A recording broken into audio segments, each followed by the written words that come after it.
Kia ora Canterbury and welcome to Canterbury Live on Tuesday the 3rd of March. Isn't it nice to have a little bit of rain? It's something quite cleansing about the rain and it's just in time for a wonderful weekend. Of course this weekend Te Matatini here, the New Zealand Kapahaka Champs are happening at North Hagley Park, but we'll find out a little bit more about that later in the show. Science Alive, it's a great place, it's educational, it's fun, it's a one-stop shop, and we have some double passes, some family passes to give away to the Under 5 Fest that's happening from this weekend. So if you'd like to win, really easy, call through to Marianne on 3777 033 or go to our Facebook page and leave your details. Very good indeed. Coming up on today's show, John Wanty catches up with me about the Twin Rivers Classic, the motoring extravaganza. You know me, love my cars, so I'm really going to enjoy that segment.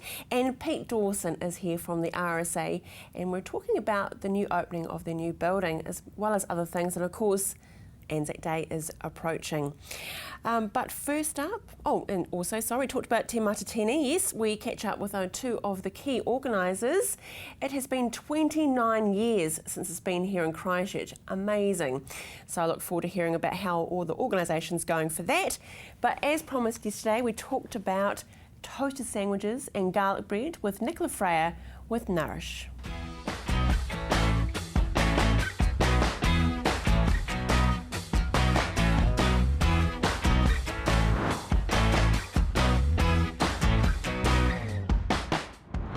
Sometimes you find you've got bread that's a little past its use by date, but still fine to eat, but probably no one's going to make a sandwich out of it. So here's a couple of things to do that you can do with older bread, and then you can pop it in the freezer and save it for later. The first thing is to make some garlic bread, and that's especially good with something like a French stick or even like a bun, any type of bun that's left over, bread rolls, that sort of thing. And so you just make slices in them like this. I'm just going to chop off that end bit. And then I've just used some margarine. All I've added to this margarine is just a little bit of minced garlic, which is really easy to use, and some finely chopped parsley. So just mix that in there, and then once you've made this mixture, you can pop it in the freezer, and anytime you have leftover bread rolls or that sort of thing, take it out and use it. So you don't have to just leave it to go off or anything. You can pop that in the freezer and take it out each time. So what I do is put a little bit in between each slice,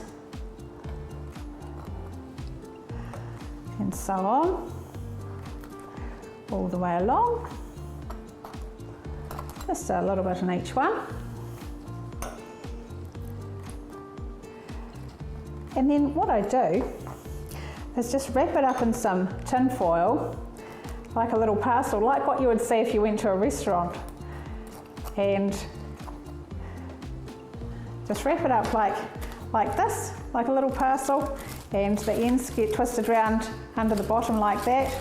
I just write garlic bread on it and then pop that in the freezer, and that's great to take out. Sometimes you can just have it with, if you have people around and you want something to have with a drinks, nibble with the drinks, or it can be to have with soup in the winter, all sorts of reasons you can have it. So that's a great one for older rolls and things like that, use that as garlic bread. The other thing which is great for school lunches is your good old toasted sandwich. So that you might not have a fresh sandwich made out of this bread, but it's still absolutely fine to use. So what I do is just make a sandwich with a small amount of margarine, because you can actually put margarine on the outside, of course, if it's going to be a toasted sandwich, but I don't recommend doing that at this stage because you want to package this into a plastic bag, and if you do that, it's very difficult to get out if you've margarine the outside, of course.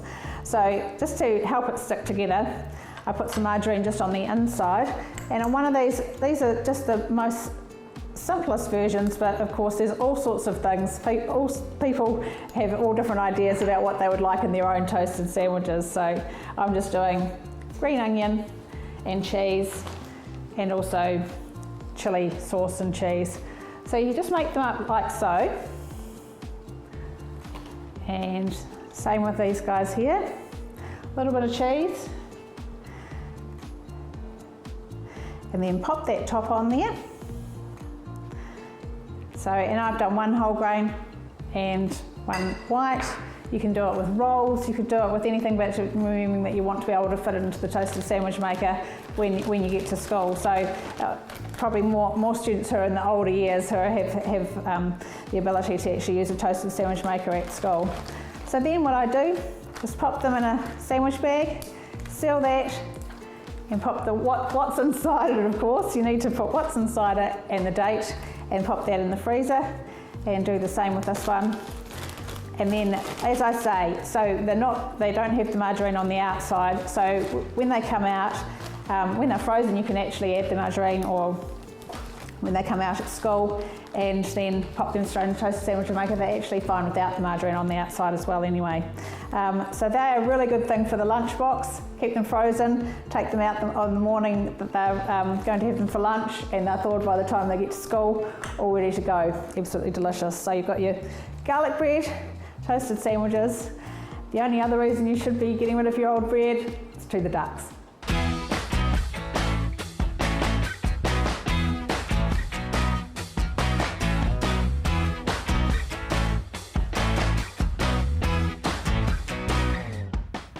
Yum, nothing like a good toasty, is there? Especially when it's coming up to winter. Now, Te Matatini, yes, it is happening this weekend. It is the New Zealand Kapahaka Championships, and they were here 29 years ago. Very funny little fact is I actually performed at those champs 29 years ago. I was just a mushroom though, of course. But here they are now, the organisers.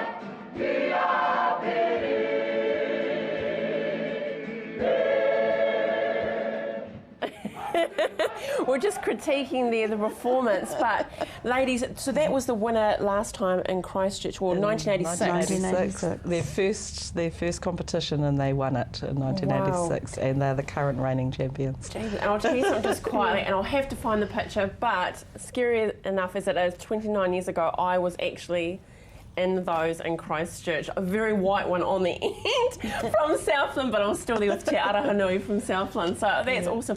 Hey, love to welcome to Rangamari Parata Takurua, kia ora, and to Rānui Nāremu, who is the chair of the Waitahi Cultural Council, and my lady, wow, the project manager, and I imagine it must be huge putting it all together this week.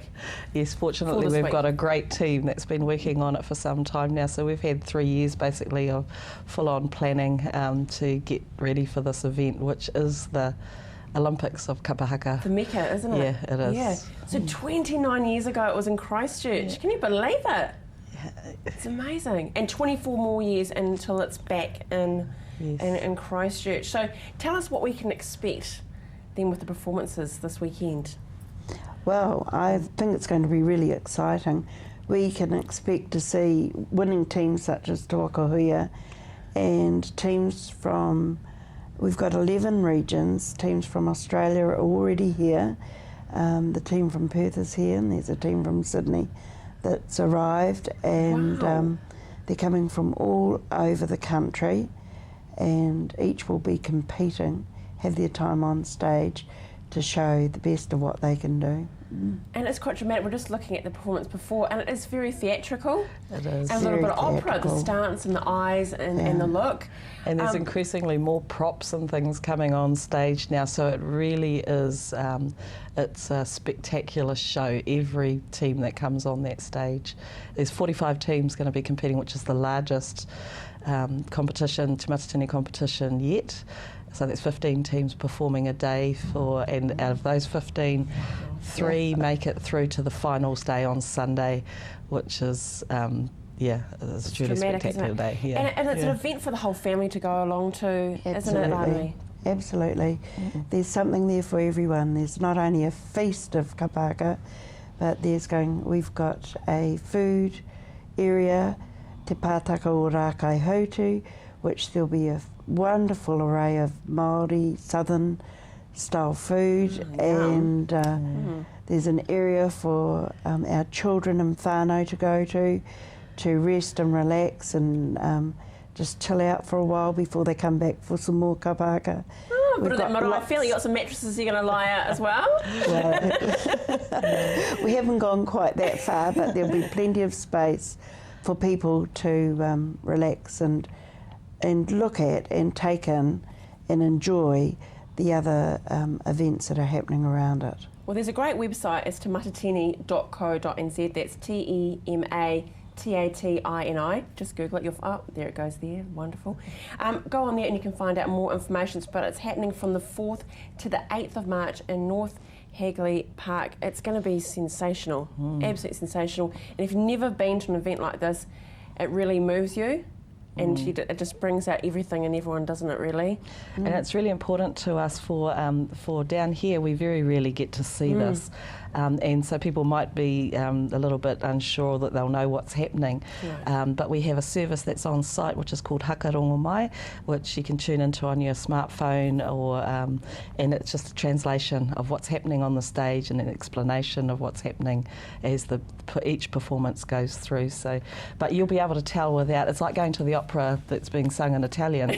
Just the way it's expressed, you'll know what's happening on that stage. That's wonderful. Well, kia ora to you both, and good luck for this weekend. I know it'll be awesome. So make sure you head out this weekend.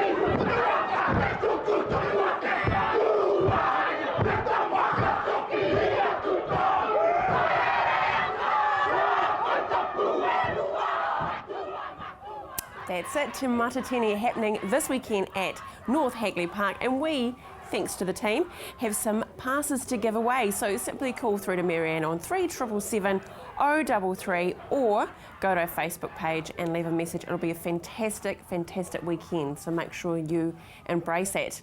Very excited. I had the magic word in my ear, just quietly. Bathurst was in my ear, and I'm like, oh, amazing. After the break, we talk about a motor extravaganza.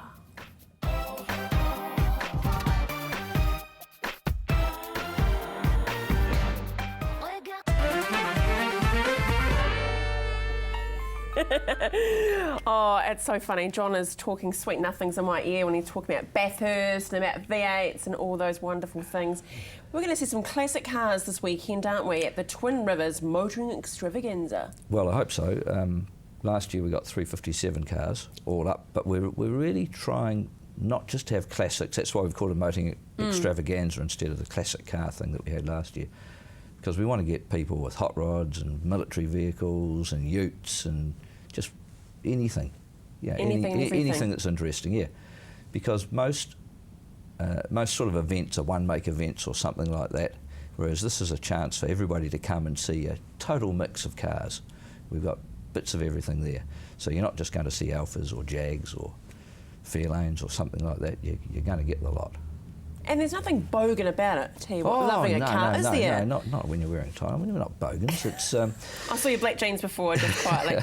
But an appreciation, though, of these vehicles, and there's a wide range. I think we talked about it before. And we've got some images last year of some of the cars that you believe were actually some of the prize winners. Well, is that right? Yeah, last year's prizes are on the thing somewhere. The prize giving has actually proved to be really popular. That was the best Australian. Yeah, gorgeous. That is beautiful. And we give the old shaker on top there. Yep.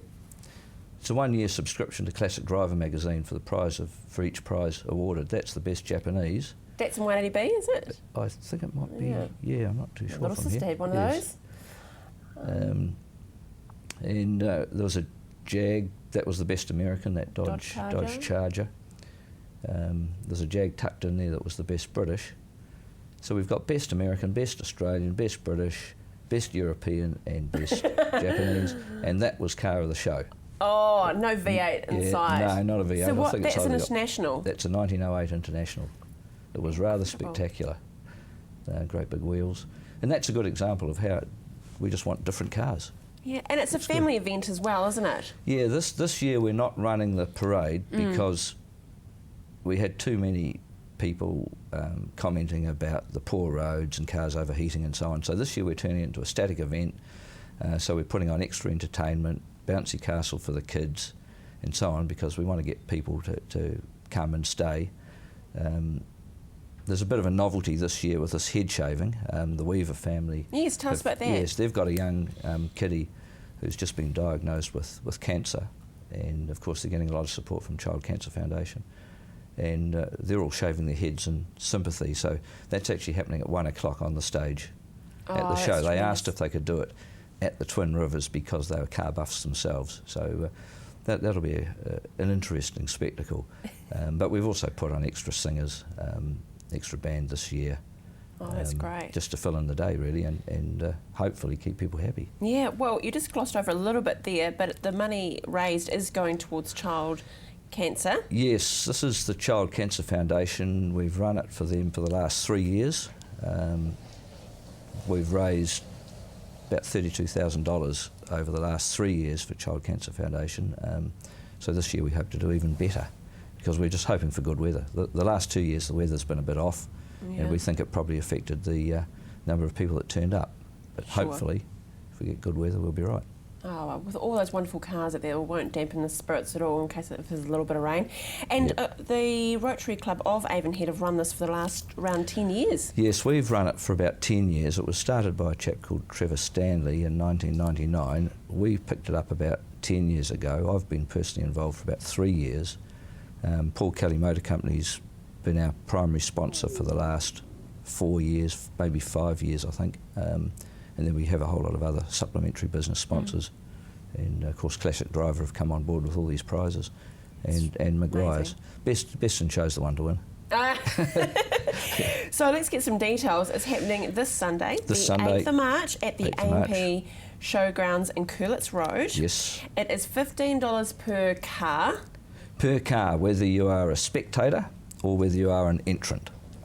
And if you are, well, either, you can put as many people as you like in the car. Just turn up, we're charging per car. As long as there's seatbelts. Of course. Yeah, we've just been responsible there. The old bench seats. Then you talk about the Pontiac before, you could fit a few in there, couldn't you, really? That's right, 10 people on a Pontiac, they still pay $15. Well, it's not bad value, is it? No. Now, the prize giving will be held later in the day. So the judging starts at 11:30, so if you do want to get in there and get in enter, there by about 11:30, right? Because we've got a good independent judge, so there's no bribery involved. No, and no chocolate fishes. No, nothing like that. So, so it took a while, but we've got a good independent judge who's experienced in these matters, and he's going to award the prizes at 2 o'clock. Oh, that's tremendous. Oh, it's going to be a great day, and let's not forget it is actually for money raised will be for the Child Cancer Foundation, and there will be a live shaving. The Weaver family, all the best to them. Hard time for them. Yeah, that's tough. Good luck to you, John, and the team. Another worthwhile year. Yes, hopefully it'll be another success. It'll be great. Well, let's go for 35,000 this year. Yeah, that'd be great. Okay, cool. Good on you. Stay with us after the break. We catch up with Pete Dawson and talk about the RSA.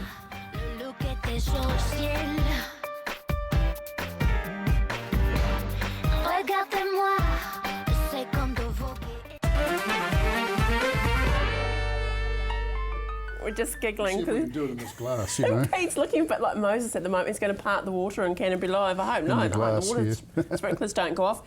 Pete Dawson, RSA. Big times happening here. Oh, yeah, big year for us. Yeah. Big year for us. You know, it's 100 years since Gallipoli on the 25th of April this year, so that will be big for us.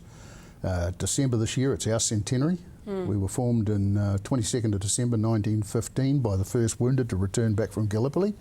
We were the first RSA in New Zealand, and from that a national body, the Royal New Zealand RSA, has grown now with over 120,000 members nationwide.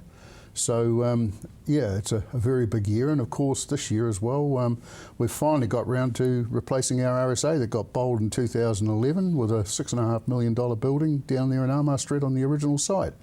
So the first RSA was opened there in about 1920 by Lord Jellicoe, and we're opening the new one now, the third RSA building on that site this year in our centenary. So it's a huge year for us. So when is the official opening? 27th of March, Friday afternoon, 3 p.m. The Governor-General has graciously agreed to come down and do it, and we'll have a military parade and honour guard and everything there. And so second time in 100 years sort of thing. It's pretty important for us. Amazing. So can anyone come down and just watch? Oh, hell yes. Yeah, we welcome anybody along. You know, we're your RSA.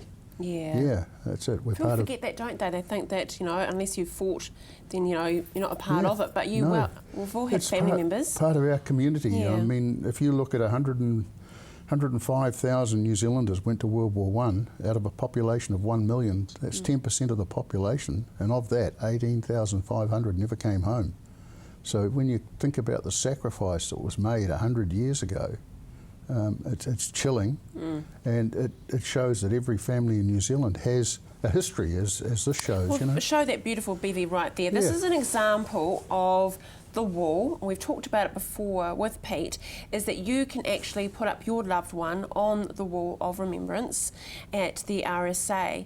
Now tell us about, that's a family of 4, the Taylors there. Correct, But you can yep. purchase just one block, can't you? Yeah, you can purchase one block there for a loved one, and we're saying that it doesn't have to be someone that went overseas. As long as they served in the armed forces of New Zealand, the Defence Forces, they're entitled. Okay. And it doesn't matter whether the person is alive or dead. We're accepting current soldiers as well because they have served, you know. We've got guys going away to Iraq in a few weeks' time. We've had guys come back from Afghanistan recently. We've got guys away all over the world at the moment serving. So it's important to us that every one of those is remembered.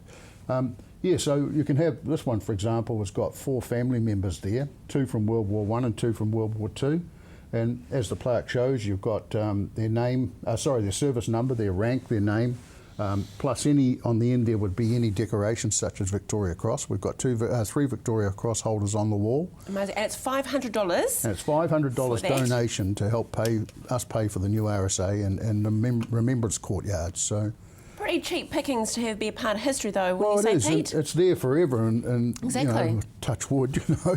Yeah. But it's something that we felt is a good idea. It's something that hasn't been done anywhere else. No. And I have to move you along, I'm afraid, Pete, but fundraiser, I really wanted to give you time to talk about that. Yeah. So what's happening with this fundraiser for the RSA? Well, this is it. If we've got this, we're putting up 1,000 names. Right. There's room on the wall for 1,000 names. We've probably got about 150 at the moment. It's growing every day. Okay. And we're encouraging people to take the opportunity and Yes. be part of our RSA because we're trying to reach out into the community and say it's your RSA, not just ours.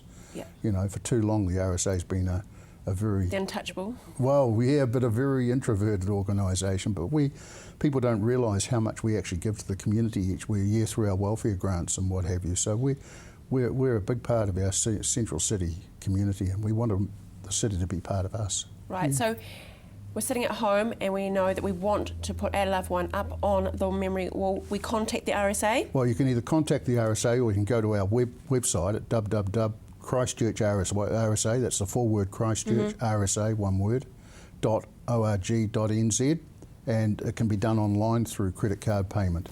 Too easy. It is too That's easy, fine. isn't it? Good on you, Pete. Come on, Canterbury. Pleasure seeing you, my friend. Okay. Okay, we'll see you next time. All the best. Yeah, okay. Worthwhile. Good Thanks on very you. much. Cheers. Thank you so much for joining me today. Great show tomorrow as well. We have Phyllis Brown and Anthony Goff. Wonder what he's wearing. Have a great day. See you tomorrow.